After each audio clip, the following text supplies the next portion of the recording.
All right, with the small team or individual implementation, it is much the same as what we just discussed. If you're dealing with a small group or an individual, small groups, they obviously allow for more individual attention. You can look at whatever you want to go into.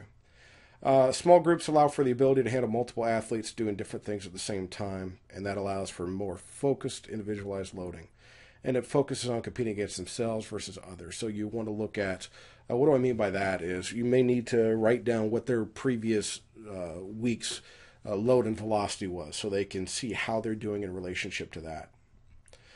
Now, that does allow for the individual velocity profile. Every person's a bit different, okay? So we're going to have different heights, different fiber types, different joint mechanics. In the velocity zones, we're utilizing the means, right? So we're looking not at a mean, we're looking at the individual themselves. Now, there's an old statistics joke. The statistician had his feet in the freezer and his head in the oven, and he said, on average, I feel pretty good. Well, we know that there is a flaw of averages. So by utilizing an individual velocity profile, we can get away from that. Now, every trained person is extremely consistent, though.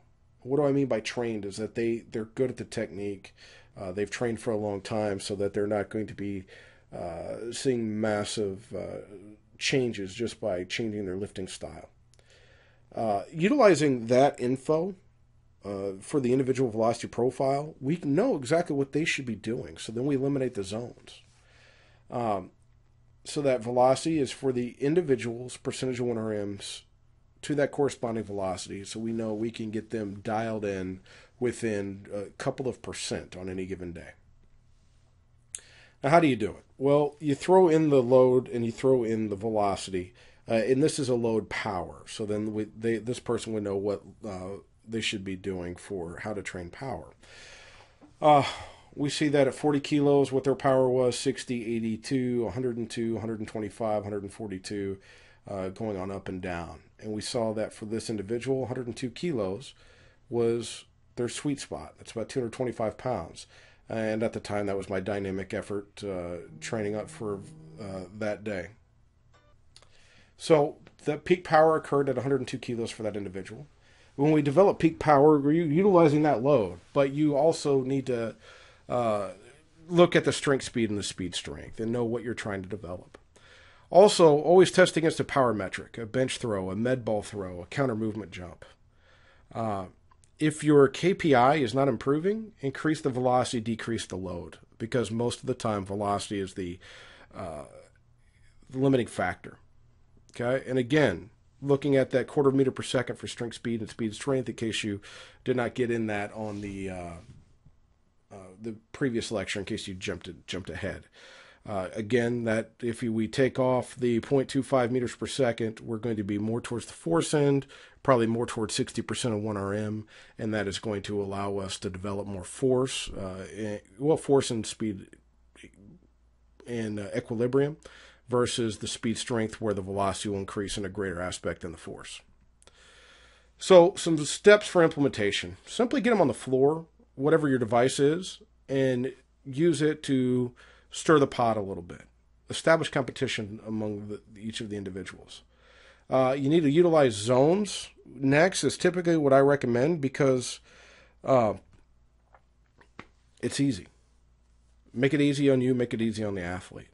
After you've gotten good at that and they understand it, you might take some people, especially those who don't fit within the norms, if you're using a large group, to an individual velocity profile. And then after that, you're going to want to look at force velocity profiles using either squat jumps or adding some unloaded movements or light loaded movements and ballistics in before your 1RM sets and your warm-up. And that would be more of a diagnostic on how to know if you need to, does this individual deficient in force or are they deficient in velocity? Now, whenever we get to the end of things, I don't want anybody to think that I'm poo-pooing on any of the traditional training because I still do it and I still love it. It's still fantastic. Essentially, it's a map versus GPS. Now, For some of the younger generations who are looking at this, they might not understand that this is a roadmap. And back in the day, there's this thing called a McNally's Atlas, which was a book of the maps of all 50 states. And utilizing a McNally's Atlas in 2003, I got from right here in Springfield, Missouri, to right down here at about 18th and Indian School Road in Phoenix, Arizona. And if you know where you are, where you're going, and what's around you, the map is extremely accurate. It takes a little bit of skill, but it's extremely accurate. I was able to get there and not get lost. Now, the GPS, on the other hand, that we see over here on the right, this is what we have on our phones, and they used to have devices that were just GPS. TomTom and Garmin were the two major ones. That you know within any point in time, within about 3 feet, where you are. And it tells you when to turn right, when to turn left, etc. The VBT is just the GPS, guys. It's a different way to do things, and it takes out some of the guesswork. And it's very beneficial whenever somebody is less skilled in their coaching. They don't have as much experience. They don't have the coaching eye. For those who are extremely experienced, they do a fantastic job with maps, and they might even prefer that. And it's not saying that anything is right or anything's wrong. It's just they're just different. In closing, guys, keep it simple.